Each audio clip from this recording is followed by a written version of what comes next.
आपका एक best friend है, वो आपकी तरह हर रोज घर आता है थका हुआ, लेकिन उसमें और आप में एक डिफरेंस है। वो अपनी इवनिंग्स वेस्ट नहीं करता। जैसे वो घर पहुंचता है वो एकदम रेडी हो जाता है। 30 मिनट के लिए वो जिम जाता है, हर रोज 10 पेजेस किताब के पढ़ता है, 1 से 1.5 घंटा वो अपने नए बिजनेस आइडिया पर काम करता है, अपने घर वालों के साथ टाइम स्पेंड करता है। वो अपनी स्किल बिल्ड कर रहा है हर एक इवनिंग। लेकिन दूसरी तरफ हो आप काम करके घर आते हो और बोलते हो यार अभी तो मैं घर पहुंचा हूँ, अभी तो रिलैक्स का टाइम है। आप सोफे में बैठते हो और अपना फोन उठाते हो, इंस्टाग्राम खोलते हो, और इससे पहले कि आपको पता चले वो शाम रात में कन्वर्ट हो गई है और आपने 3 घंटे वेस्ट कर दिए हैं। ये हर रोज, हर हफ्ते, हर महीने होता है और आपको रियलाइज भी नहीं होता कि आपने दोबारा से पूरे 6 महीने वेस्ट कर दिए। आपका बेस्ट फ्रेंड स्मार्ट बन रहा है, अपने ड्रीम्स के पास आ रहा है, आपके पास दिखाने के लिए कुछ भी नहीं है। आप कोई ज्यादा फिट नहीं हो रहे, जो किताब आप पढ़ना चाहते थे वो अभी भी बस आपके सामने पड़ी है। आपने कोई नई स्किल नहीं सीखी और सोने से पहले आपको सिर्फ एक ही चीज रियलाइज होती है कि आपने सारा टाइम वेस्ट कर दिया। लेकिन इस वीडियो में हम डिस्कस करेंगे कि हम भी अपनी इवनिंग्स को कंट्रोल कर सकते हैं और अपने गोल की तरफ एक और कदम बढ़ा सकते हैं।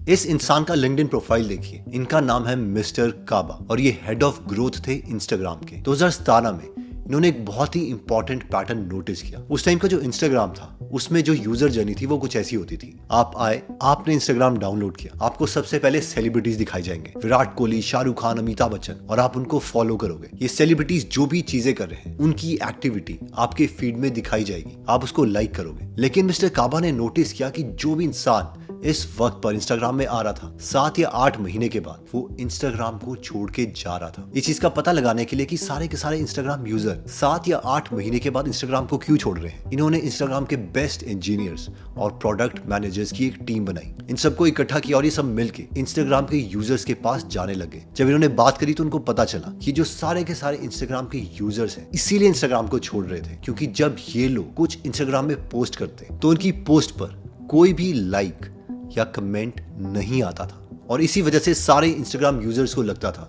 ये प्लेटफॉर्म हमारे लिए नहीं है। जैसे ही ये बात मिस्टर काबा और उसकी टीम को पता चली, इन्होंने एक सबसे बड़ा चेंज किया। वो चेंज था कि every follow is not equal. यानी कि अगर मैं विराट कोहली को फॉलो कर रहा हूं और मैं अपने फ्रेंड को फॉलो कर रहा हूं, तो जो मैं फ्रेंड को फॉलो कर रहा हूं वो ज्यादा वैल्यूएबल है as compared to Virat Kohli को फॉलो करना। क्योंकि जब मैं इंस्टाग्राम में कुछ पोस्ट करूंगा तो मेरा दोस्त ही मेरी पोस्ट को लाइक करेगा या उस पर कमेंट करेगा, और उसके बाद जो ये डोपामिन रिलीज होगा उससे इंस्टाग्राम एक एडिक्टिव प्लेटफॉर्म बन जाएगा। इस एक चेंज की वजह से जो इंस्टाग्राम की रिटेंशन थी वो डबल हो गई। यानी कि अगर आप पहले 1 घंटा इंस्टाग्राम में गुजारते थे तो ऑन एन एवरेज अब आप इंस्टाग्राम में कम से कम 2 घंटे गुजारोगे। And obviously there was a lot that went into that skyrocket. People think that stories was the sole reason why we grew, and stories brought us a lot of people.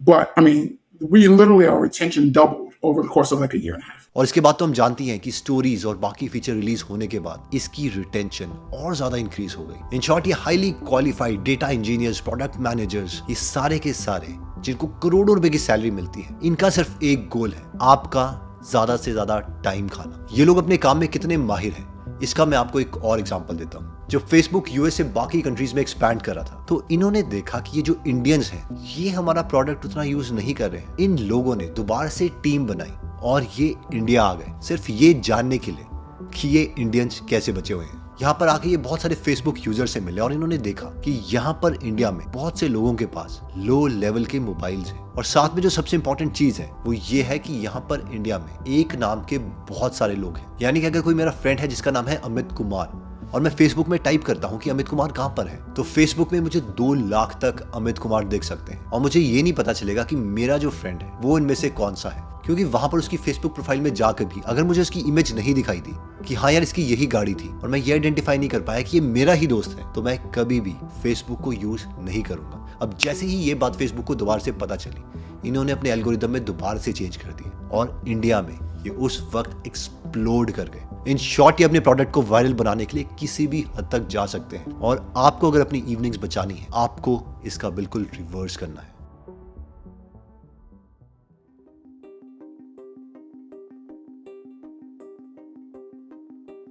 1990 में Amsterdam स्काईफल airport में एक बहुत ही अजीब problem आ रही थी। उन्होंने देखा कि वहां के जितने भी टॉयलेट्स हैं वहां पे जब मेन पी करने जाते हैं तो क्योंकि वो प्रॉपर्ली पी नहीं करते थे तो सारे के सारे टॉयलेट्स वहां पर गंदे थे। उनको समझ नहीं आ रहा था कि इन लोगों का करे क्या। फिर वहां की टीम ने एक बहुत ही क्लेवर सोल्यूशन निकाला। उन्होंने क्या किया कि वहां पर जो भी टॉयलेट्स हैं उसमें एक मक्खी की पेंटिंग बना दी। अब जब भी वहां पर मेन पी करने आते तो वो उस मक्खी की तरफ पॉइंट करते, जिसकी वजह से जो उसकी क्लीनिनेस है वो 80% से इंक्रीज हो गई। एग्जैक्टली इसी थिंकिंग मॉडल के ऊपर एक और एक्सपेरिमेंट हुआ। स्कूल के जो टीचर्स थे उन्होंने नोटिस किया कि स्कूल के जितने भी स्टूडेंट्स हैं वो बहुत ही जंक फूड खा रहे हैं, और इसके लिए उन्होंने एक बहुत ही छोटा सा ट्वीक किया। कैफेटेरिया में उन्होंने जितने भी हेल्दी फूड्स हैं उसे आई लेवल पर रखा, और जितने भी नॉन हेल्दी फूड्स थे जैसे कि बर्गर, कोल्ड ड्रिंक एक्सेट्रा, उसे उन्होंने पैरों की पोजीशन में रख दिया। इससे जो हेल्दी फूड की परसेंटेज ऑफ कंजप्शन है वो बहुत ज्यादा इंक्रीज हो गई। और अगर इसी थिंकिंग मॉडल से हम अपनी इवनिंग्स को कंट्रोल करना चाहते हैं तो हमें इस रूल को अप्लाई करना पड़ेगा, जो कि है मेक इट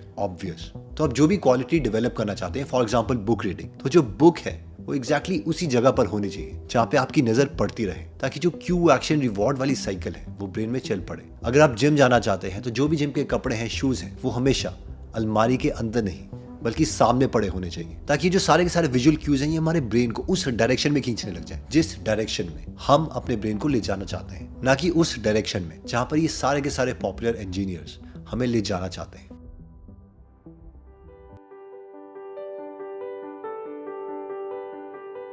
नाइनटीन 1970s में जापानीज इलेक्ट्रॉनिक मैन्युफैक्चर ने एक बहुत ही अमेजिंग चीज करी। उन्होंने एक आइडियोलॉजी को फॉलो किया, एडिशन बाय सब्ट्रैक्शन। इसका मेन गोल था कि जितने भी जापानीज वर्कर्स हैं उनकी लाइफ को आसान करना, उनकी लाइफ से चीजों को हटा के। फॉर एग्जांपल, अगर वर्कर्स के आसपास टेबल पड़े हैं तो उस टेबल को हटा दो। अगर किसी वर्कर को सिर्फ एक टूल की जरूरत है तो उसे 100 टूल्स, पूरा टूल का किट देने की जरूरत नहीं है, वो उसकी लाइफ से हटा दो। किसी एक एरिया में अगर एक ही जापानीज वर्कर काम कर रहा है तो वहां पे 2 चेयर की जरूरत नहीं है, एक चेयर को हटा दो। और इसी तरीके से वो अपने प्रोसेस को बहुत एफिशिएंट करते रहे। इसका नतीजा क्या हुआ? 1970 में जब अमेरिकन भी कलर्ड टीवी बना रहे थे तो एक अमेरिकन कलर टीवी के सर्विस सेंटर में 5 गुना ज्यादा प्रॉब्लम्स रिपोर्ट की गई जापानीज सर्विस सेंटर के कंपैरेटिवली। इतना ही नहीं, ये जो अमेरिकन हैं जब वो अपने कलर टीवी के सेट को असेंबल करते थे तो उन्हें 3 गुना ज्यादा टाइम लगता था एज कम्पेयर टू एक जापानीज कलर टीवी के सेट को असेंबल करने के लिए। अपनी इवनिंग्स को कंट्रोल करने के लिए हमें भी इस मेथोडोलॉजी को यूज करना पड़ेगा, एडिशन बाय सब्ट्रैक्शन। इसका मेन गोल सिर्फ 2 है। 1, remove physical distraction. 2, remove mobile distraction. In short, हमारे आसपास जितनी भी चीजें हैं जो हम नहीं चाहते कि हमारा ब्रेन उस तरफ डाइवर्ट हो, हमें उसे रिमूव करना पड़ेगा। फॉर एग्जाम्पल, कोई भी unhealthy food, chocolate, burger, sugar, ये सारी चीजें अगर हम नहीं चाहते हमारी डाइट में इंक्लूड हो तो ये हमें दिखनी ही नहीं चाहिए। सेकंड, मोबाइल के केस में जो एप्लीकेशंस मैं यूज करता हूँ वो है 1, एक इनबिल्ट एप्लीकेशन जिसमें अगर मैं ये बटन प्रेस कर दूं बेड टाइम तो मैं ये अपनी पूरी स्क्रीन को ब्लैक एंड व्हाइट बना सकता हूँ, और जिस मोमेंट पर ये जो कलर स्क्रीन है वो ब्लैक एंड व्हाइट हो जाती है, आपको सामने सामने दिखेगा कि जो उसकी पावर है वो बहुत कम होगी। सेकंड एप्लीकेशन जो मैं यूज करता हूँ वो है मिनिमलिस्ट। ये एप्लीकेशन आपकी स्क्रीन को ब्लैक एंड व्हाइट तो बनाती ही है, बल्कि साथ में आपके सारे कलर्ड आइकन को छुपा के ये नॉर्मल इस आइकन्स को लिस्ट में बना देती है। और जो मेरा स्क्रीन टाइम है इसकी वजह से ऑलमोस्ट 1/3 हो गया है। यानी कि अगर मैं पहले 3 घंटे पूरे मोबाइल में यूज करता था तो अब मैं सिर्फ 1 घंटा यूज करता हूँ। ऑल्दो ये एप्लीकेशन पेड है, लेकिन अगर आप सर्च करोगे तो इसके बहुत से फ्री ऑल्टरनेटिव्स आपको मिल जाएंगे। But this is super power. आपको ये समझना पड़ेगा कि हम इन मोबाइल को खुद को कंट्रोल नहीं करने दे सकते। And this will happen when you will use this theory कि 1 time effort and recurring reward. एक बार एप्लीकेशन को यूज करो, उसके बाद हमें रिवॉर्ड मिलते जाना चाहिए। हमारा ब्रेन इतना नादान है कि इसको ये भी नहीं पता चलता। नोटिफिकेशन आती है तो इंस्टाग्राम में चले जाता है, और अगर नोटिफिकेशन नहीं आए तो वो इंस्टाग्राम या बाकी एप्लीकेशन को सोचेगा भी नहीं।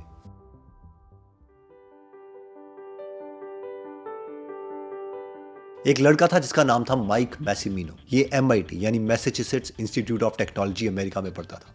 वहां पर ये रोबोटिक्स की क्लास अटेंड करता, लेकिन इसके मन ही मन में एक सपना था, इसे एस्ट्रोनॉट बनना था। इसे पता था कि बहुत से लोग एस्ट्रोनॉट बनने के लिए अप्लाई करते हैं, बहुत से लोगों की ट्रेनिंग होती है, ट्रेनिंग तक पहुंचना ही बहुत डिफिकल्ट है।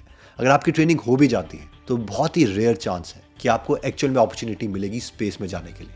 लेकिन ये लड़का इंजीनियर होने के बावजूद एक्चुअल में एस्ट्रोनॉट बना, और एक बार नहीं बल्कि 2 बार स्पेस में गया। अब सबसे इंटरेस्टिंग बात ये नहीं है, इससे भी इंटरेस्टिंग बात ये है कि इस क्लास में 10 लोग थे और इन 10 में से 4 लोग एस्ट्रोनॉट बने, जो कि बहुत ही ज्यादा रेयर इवेंट है। और यही पावर है एनवायरनमेंट की। अगर आप ऐसे दोस्त चूज कर लेते हो, ऐसे लोग चूज कर लेते हो जिनका गोल आपके गोल जैसा है, तो वो लोग, आपका एनवायरनमेंट आपको पुल कर देगा वहां पर पहुंचने के लिए जहां पर आप पहुंचना चाहते हो। आई नो, अगर आप मेरी वीडियोस देखते हो तो आप कहोगे कि आप ये पॉइंट बता चुके हो, लेकिन बात ये नहीं है कि पॉइंट नया है कि नहीं, रियलिटी ये है कि this is P1, priority 1।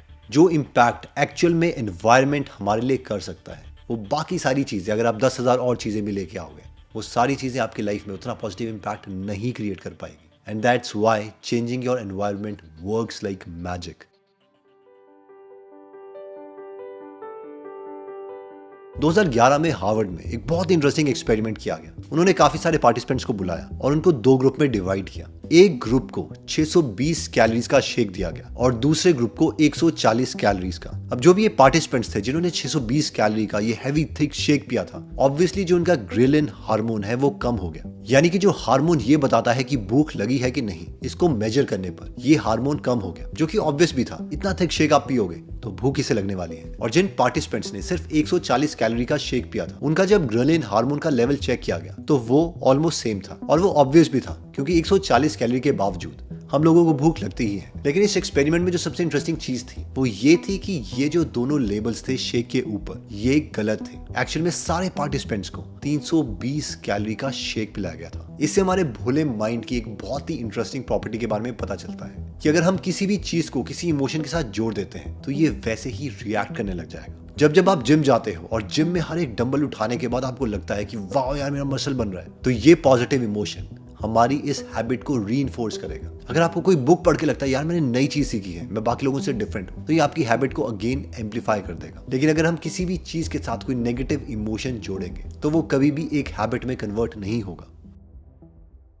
Okay, तो पूरी वीडियो में एक बार आपके लिए समराइज कर देता हूं। हमने सबसे पहले स्टोरी स्टार्ट करी थी प्रोडक्ट मैनेजर्स के बारे में, मिस्टर काबा। और ऐसे हाइपिंग इंजीनियर्स और प्रोडक्ट मैनेजर का सिर्फ एक काम है, आपकी इवनिंग्स को, आपके पूरे टाइम को कैप्चर कर लेना। और अपने टाइम को कैप्चर करने के लिए हमने 4 लॉज देखे। जो भी हम हैबिट बनाना चाहते हैं उसके लिए 1, make it obvious, make it attractive, make it easy and make it satisfying. और जो भी बैड हैबिट्स आप हटाना चाहते हो, इन लॉज को आप इन्वर्स कर सकते हो। जैसे कि मेक इट इनविजिबल, हर एक चीज जो हम नहीं चाहते लाइफ में उसे हटा दो। मेक इट अनअट्रैक्टिव, उसके बारे में जितना बुरा सोच सकते हो वो सोचो। मेक इट डिफिकल्ट, जैसे कि मिनिमलिस्ट ऐप या bed time feature. And finally make it unsatisfying. अगर हम माइंड की साइकोलॉजी और हैबिट्स के बारे में और जानना चाहते हैं तो आप गूगल एप्लीकेशन डाउनलोड कर सकते हो, जहां पर 2500 से ज्यादा बुक्स समरीज अवेलेबल है हिंदी और इंग्लिश में। इन्हें आप पढ़ भी सकते हैं और सुन भी सकते हैं। इस एप्लीकेशन को 1.5 लाख से ज्यादा लोगों ने 4.8 स्टार की रेटिंग दी है, तो इस ऐप को आप जरूर चेकआउट कीजिए। और हाँ, अगर कोई भी आपका फ्रेंड या फैमिली मेंबर अपनी इवनिंग्स बर्बाद कर रहा है तो ये वीडियो आप उनके साथ जरूर शेयर कीजिए। एनीवेज, अगर आप ऐसी नॉलेजेबल वीडियोस मिस नहीं करना चाहते तो सब्सक्राइब करने के बाद बेल का बटन जरूर दबाइए। मिलते हैं नेक्स्ट वीडियो में। जय हिंद।